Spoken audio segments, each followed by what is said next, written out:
السلام علیکم ورحمۃ اللہ وبرکاتہ۔ سورۃ الحجرات کی آیت نمبر 11 کا دوسرا حصہ۔ اعوذ باللہ من الشیطان الرجیم ولا تنابزوا بالالقاب بئس الاسم الفسوق بعد الایمان ومن لم یتب فاولئک هم الظالمون۔ صدق اللہ العظیم۔ اللہ رب العزت نے اس آیت مبارکہ کے دوسرے حصے کے اندر اخلاقی حوالے سے 2-3 باتیں ایک مسلمان کو، مومن بندے کو سمجھانے کی کوشش کی ہے۔ اور پہلی بات اللہ تعالیٰ نے کیا کی ہے؟ وَلَا تَلْمِزُوا أَنفُسَكُمْ، تم نے ایک دوسرے کے اوپر الزام تراشی سے کام نہیں لینا، ایک دوسرے کی عیب جوئی نہیں کرنی، کسی کے اوپر الزام لگانا کہ تیرے اندر یہ عیب ہے، یا کسی گناہ کا الزام لگا دینا کہ تو نے یہ گناہ کیا ہے، اس طرح کے معاملات یہ نہیں کرنا۔ وَلَا تَنَابَزُوا بِالْأَلْقَابِ، اور دوسری جو بات اللہ رب العزت نے ہمیں سمجھائی ہے وہ یہ ہے کہ ایک دوسرے کو الٹے ناموں کے ساتھ، برے القابات کے ساتھ نہیں پکارنا۔ اور اللہ رب العزت نے آگے حکم دیا ہے، فرمایا ہے کہ بئس الاسم الفسوق بعد الایمان، ایمان لانے کے بعد، کلمہ پڑھنے کے بعد جو سب سے برا نام ہے نا وہ فسق کا ہے۔ فاسق کسی بندے کو کہا جائے یہ سب سے برا نام ہے اللہ رب العزت کی نظر میں۔ اور آخر میں اللہ تعالیٰ فرماتے ہیں وَمَن لَّمْ يَتُبْ فَأُولَٰئِكَ هُمُ الظَّالِمُونَ، جس بندے نے توبہ نہ کی، جس نے اس طرح کا کوئی کام کیا اپنے مسلمان بھائی کے اوپر، اس نے الزام تراشی سے کام لیا، اس کی عیبوں کے اوپر پردہ نہیں ڈالا،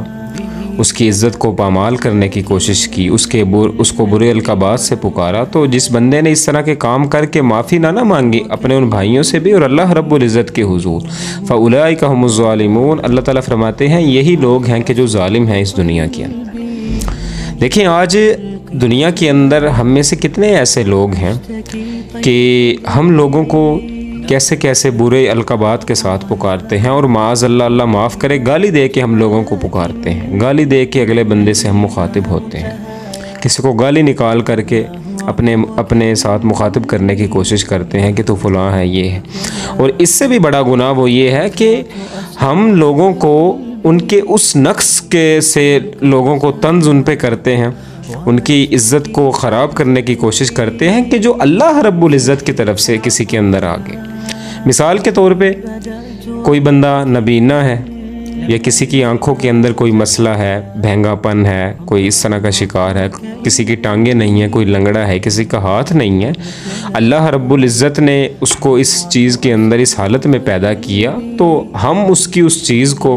اب ہائی لائٹ کرنے کی کوشش کریں، دوسروں کے سامنے ان کی اس چیزوں کا مذاق اڑائیں، انہیں لنگڑا کہہ کر کے، لولا کہہ کر کے، یا اندھا کہہ کر کے، یا بہنگا کہہ کر کے، اس طرح کی باتیں کر کے ان کے دلوں کو توڑیں۔ یہ سارے کے سارے معاملات آپ کو دیکھنے کو مل جائیں گے کہ ہم میں سے ہر بندہ ملوث ہے اس کام کے اندر۔ اور اس کے علاوہ لوگوں نے برے نام رکھے ہوتے ہیں، کوئی کسی کو اللہ معاف کرے زانی کہہ رہا ہوتا ہے، کوئی کسی کو فلانی ماں کا کہہ رہا ہوتا ہے کہ تو فلاں ماں کا ہے، تو یہ ہے، فلاں ہے، بدکار ہے، اس طرح کے گالیاں دے کر کے ہم لوگوں کو اپنے سامنے مخاطب کرتے ہیں۔ یہ ایک مسلمان اس دنیا کے اندر اس طرح کے معاملات اور اس طرح کا ایک مسلمان کی سوچ۔ تو اللہ رب العزت نے اس آیت مبارکہ کے اندر جو پہلے باتیں ذکر کی، اور جو اس دوسرے حصے کے اندر اللہ رب العزت نے جو آیت مبارکہ ذکر کی ہے، اس کے اندر جو باتیں ذکر کی ہیں وہ یہی ہے کہ پہلی بات، ایک مسلمان الزام نہیں لگائے گا اپنے بھائیوں کے اوپر، الزام نہیں وہ لگاتا، کسی کو دیکھ بھی لیا تو پردہ ڈالنے کی کوشش کرتا ہے، خود سے حجت نہیں قائم کرتا، اپنے پاس سے دلیل نہیں بنا لیتا کہ تو نے یہ گناہ کیا ہوگا، اور دوسری بات برے القابات سے نہیں پکارتا۔ اللہ معاف کرے، آپ کس کا مذاق اڑا رہے ہیں؟ کسی کو لنگڑا کہہ کر کے آپ اللہ رب العزت کی تخلیق کا مذاق اڑا رہے ہیں، آپ اللہ رب العزت کی تخلیق کا مذاق اڑانے کی کوشش کر رہے ہیں، وہ اللہ کے جس نے قرآن کریم کے اندر ارشاد فرمایا ہے سورۃ التین کے اندر کہ لَقَدْ خَلَقْنَا الْإِنسَانَ فِي أَحْسَنِ تَقْوِيمٍ، کہ ہم نے انسان کو بہترین صورت کے اندر پیدا کی۔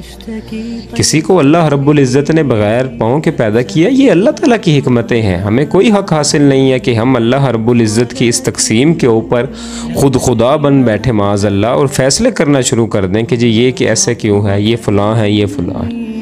آپ اس بندے کا نہیں مذاق اڑا رہے ہوتے، آپ معاذ اللہ اللہ رب العزت کی اس تخلیق کا مذاق اڑانے کی کوشش کرتے ہیں۔ اور یاد رکھیے گا جس بندے کی یہ سوچ ہے نا، اللہ رب العزت کی پکڑ سے اس بندے کو ڈرنا چاہیے۔ آپ اس دنیا کے اندر صحیح سلامت پیدا ہوئے، آپ کا دل ٹھیک ہے، بازو ٹھیک ہیں، آپ کی ٹانگیں ٹھیک ہیں، آپ کی آنکھیں ٹھیک ہیں، اس میں آپ کا کیا کمال ہے؟ کون سا آپ نے اس دنیا کے اندر ایسا کمال کیا ہے کہ جس کی وجہ سے اللہ رب العزت نے سب کچھ آپ کو ٹھیک دیا؟ اور جس کے پاس ٹانگیں ٹھیک نہیں ہیں یا جو کسی جسمانی نقص کا شکار ہے، اس کا کون سا ایسا گناہ تھا کہ اللہ تعالیٰ نے اس وجہ سے اس کے ساتھ یہ معاملہ کیا؟ یہ ساری کی ساری اللہ رب العزت کی تقسیم ہے، اور یہ تقسیم شاید ہمیں اللہ تعالیٰ نے یہ سب کچھ جو صحیح دیا، جو جسم ہمیں صحیح سلامت دیا ہے، شاید دوسروں کے بارے میں اللہ تعالیٰ نے یہ ہماری آزمائش بنا کر کے ہمیں بھیجا ہے اس دنیا کے اندر کہ ہم کیا کرتے ہیں اللہ کی دوسری مخلوق کے ساتھ۔ اللہ تعالیٰ نے ہمیں سب کچھ صحیح سلامت دیا، بجائے شکر کرنے کے، انہیں دیکھ کر کے کہ یا اللہ تیرا لاکھ لاکھ شکر ہے، ان کی ہمت بننے کے، ان کو حوصلہ دینے کے کہ کوئی بڑی بات نہیں، اللہ تعالیٰ معاف کرے گا۔ ہم لوگوں کے ساتھ یہ معاملات کر رہے ہیں اور خود اس کے اندر ملوث ہیں۔ تو ایک مسلمان کو اس چیز کا خیال کرنا چاہیے کہ اللہ رب العزت بڑی سخت پکڑ کریں گے اس بندے کی کہ جس نے اللہ کا مذاق اڑانے، اللہ تعالیٰ کی تخلیق کا مذاق اڑانے کی کوشش کی ہے۔